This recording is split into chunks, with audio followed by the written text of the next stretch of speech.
Lulu,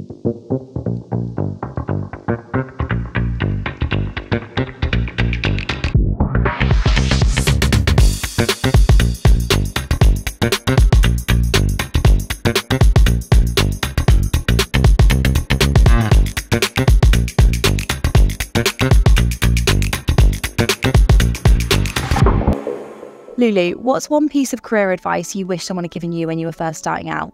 So when I started out as a software engineer, I struggled with confidence. So I wish somebody told me confidence is a skill that you can build. I was, from China. I was learning the language in a professional setting, and also just, a new career, starting a new career. So I was learning a lot. I was comparing myself with people who are experienced, who I want to be, and I always set very high goals for myself. And I always felt, unhappy about my progress. I had a little bit of issue with self-confidence and sometimes imposter syndrome. And later in my career, I found out that confidence is actually a skill. I was from a video I saw on YouTube. So you basically need to have a growth mindset and measuring your progress backwards. So I was doing it wrong. I was comparing myself with others who are experienced, and that was not the correct way to measure yourself.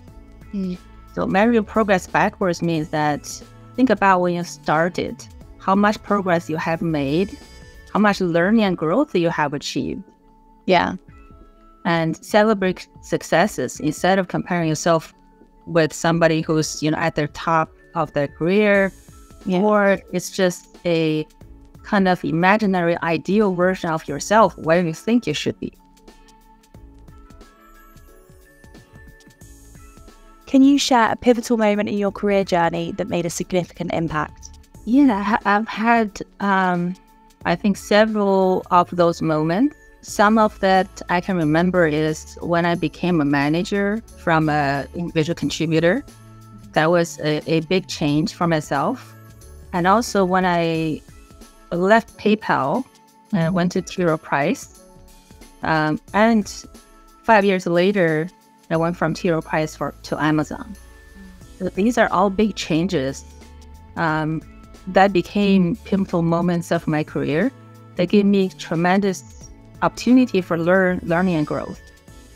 I think every year you should do an assessment of your own career, right? Where are you? How much have you learned? How much success have you progressed? Measuring yourself backwards, right? The progress you made in that year, and what you anticipate in the next year.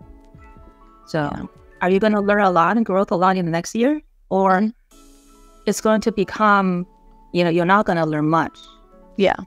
If you're not going to have the opportunity to learn and grow, right, sufficiently, then that's time to think about making a change. I'm not saying that you have to change companies, right, to make that change and to gain enough to learn and grow. It's about you in the same company, you can be doing different things, like changing your role from an individual contributor to a manager, or just change your team from one team to another. They do different things, and that gives you the opportunity to learn different skills. But how do you approach challenges and setbacks in your professional life, and what's your go-to strategy for overcoming them? My go-to strategy has been to focus on what I can control and maintain positive mindset. I learned this very interestingly from when I first came to the country. I was an international student. I had a student visa.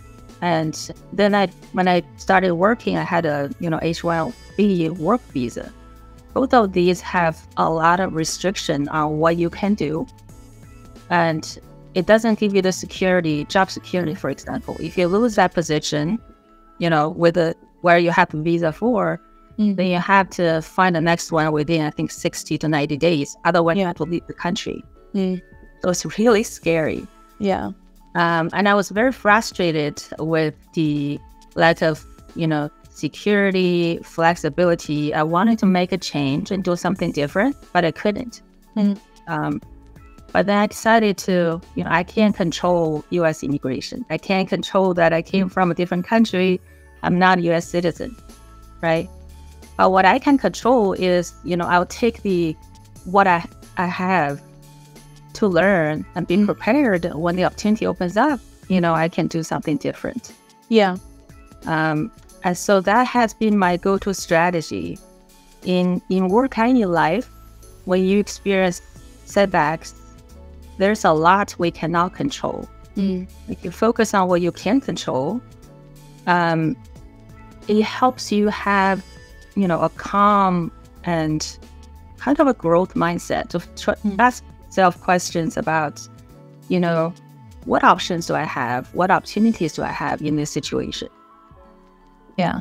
And then you'll be surprised how much you actually can control. You can control, confidence is a skill. You can go learn about it, right? And happiness, I discovered somewhere recently, is also a skill you can learn.